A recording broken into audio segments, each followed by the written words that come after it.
j'ai été désagréablement surpris d'entendre dans les réseaux sociaux des accusations qui sont portées à l'emporte-pièce contre les dirigeants du CETRI, particulièrement le président de la transition, le président de la République, chef de l'État, qu'il serait mêlé à l'empoisonnement de M. Richard Molumba Momo.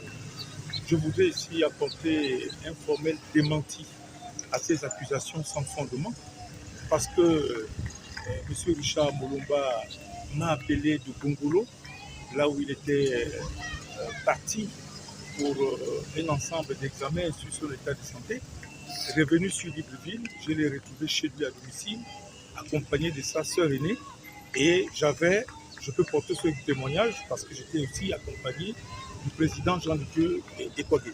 C'est en ce moment que M. Richard Molumba m'a fait des confidences, à savoir que le complot politique contre sa personne a commencé dans la fièvre de la préparation des élections générales de 2023. Et vous voyez bien que si on est déjà à cette date, il n'y avait pas encore le comité pour la transition et la restauration des institutions. Et il m'a relaté devant sa sœur aînée les circonstances dans lesquelles, effectivement, son état de santé s'est dégradé. Les noms ont été cités par lui dans le combat qu'il menait, des personnalités politiques, donc des dirigeants de l'ancien régime, avaient même payé les membres de son entourage pour en finir politiquement avec lui. Maintenant, il a pris ses responsabilités en nous faisant ses confidences testamentaires, puisque des noms sont cités. Et je pense que nous en parlerons, parce que c'est un sujet d'actualité. Il ne me revient pas la responsabilité, en tant que frère et ami de Molumba, de donner le nom.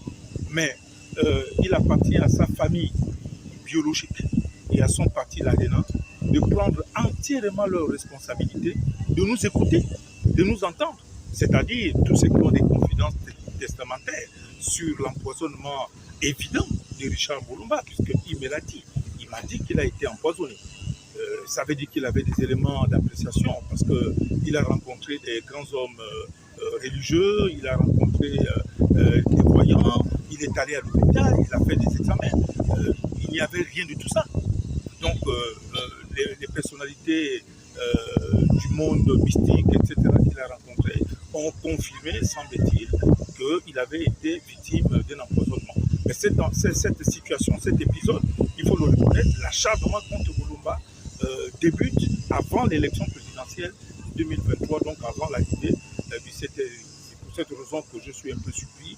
Et Richard Molumba lui-même n'a jamais fait allusion au CETRI ni au général Brice Clotaire Oligui, qu'on accuse d'avoir empoisonné Molumba et d'engager, si vous voulez, une course au pouvoir contre des potentiels candidats. Je pense que là, on est dans le grotesque. Ce monsieur n'a jamais bénéficié des sacrifices de sa lutte politique qui a duré sur une trentaine d'années. Il a été limogé de l'Institut national de gestion à cause de ses idées par le régime déchu du président Ali Bongo Ondimba. Il a connu des déboires qui l'ont fragilisé socialement, qui l'ont fragilisé économiquement, jusqu'à ce qu'effectivement éclate des retournements de situation dans son propre parti, où l'argent a circulé énormément dans les rangs de son parti politique pour le déstabiliser. Et ça, il a dit, il a cité des noms, et il revient à la famille de prendre ses responsabilités, comme je l'ai dit, et de porter le problème, soit en justice ou de faire une communication. Mais nous sommes prêts à témoigner de ce que nous avons entendu de sa bouche, en présence de sa sœur aînée, des gens qu'il a cités comme étant des commanditaires de son empoisonnement, qui n'a rien à voir avec le général de brigade Brice Clotaire Oligui, qui est le président de la transition. Non, les gens profitent du fait que Richard Molumba, effectivement, vous faites bien de poser cette question, les gens profitent du fait que Richard Molumba a posté une vidéo là où il donne son point de vue justement par rapport aux éléments organisationnels de l'organisation matérielle du dialogue national inclusif. Mais ça, des centaines de Gabonais l'ont fait. Le journal L'Union, je me rappelle, au lendemain du report des travaux en commission, attitrés sur le cafouillage au dialogue national. Moi qui vous parle, j'ai fait une interview dénonçant de manière patriotique les ratés de ce dialogue, en regrettant que le Gabon avait une certaine expertise en la matière pour avoir organisé quand même des événements grandeur nature dans ce pays. On ne pense pas que nous avons fait en tant que patriotes gabonais. Mais ce n'était pas dans le sens de nier les résultats de CETERI sur le plan socio-économique qui a quand même apporté effectivement une plus-value importante avec des réalisations que l'on voit en si peu de temps. Ça n'avait rien à voir. Je ne pense pas que le président de la transition se permettrait de devenir un sanguinaire et d'éliminer tout ce qui porte la critique sur l'organisation du dialogue. Je ne le crois pas, dans la mesure où je confirme ici que selon les confidences de M. Richard Mulumba, les noms sont cités et le nom du général Brice Clotaire Oligui Nguema, président de la transition, n'y est pas dans les confidences testamentaires que Mulumba a eu à nous faire en présence de sa grande sœur aînée qui habite ici à Ngoundje et que j'ai déposé ce soir, après que nous ayons cette discussion au domicile de M. Mulumba. Je voudrais profiter simplement de cette occasion pour dire que si le dialogue a connu des éléments lors de la première semaine,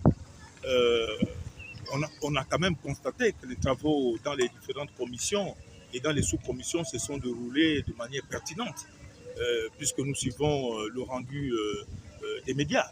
Toujours est-il que le débat s'est poursuivi, dans la mesure où nous sommes au courant qu'il y a des propositions allant dans le sens de faire de la dissolution des partis politiques au regard des résultats qu'ils pourraient avoir.